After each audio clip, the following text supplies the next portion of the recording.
வீழ்ந்து கிடக்கும் அதிமுக ஒன்றிணையாவிட்டால் ஜெயலலிதாவின் ஆட்சி அமைப்பது வினாக்குள்ளாகிவிடும் என ஓபிஎஸ் ஆதரவு எம்எல்ஏ ஐயப்பன் தெரிவித்துள்ளார்.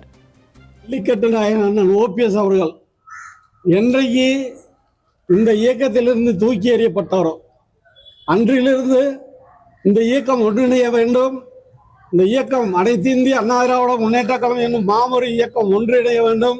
அப்படி ஒன்றிணைந்தால்தான் புரட்சி தலைவி அம்மா ஆட்சியை தமிழ்நாட்டில் கொண்டு வர வேண்டும் என்று தினந்தோறும் தொலைபேசி வாயிலாகவும் தலைவர்களிடமும் நேரடியாக பேசியும் தொலைக்காட்சி வாயிலாகவும் பேப்பர்கள் தினசரி நாளிதழ் வாயிலாகவும் அறிக்கை விட்டு கொண்டே வருகிறார்.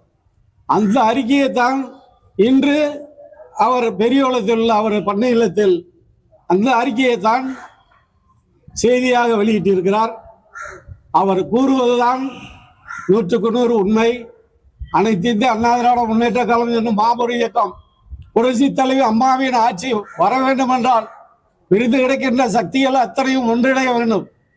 அப்படி ஒன்றிணையாவிட்டால் கண்டிப்பாக அம்மாவின் ஆட்சி அமைப்பது என்பது கேள்விக்குறியாக இருக்கும்.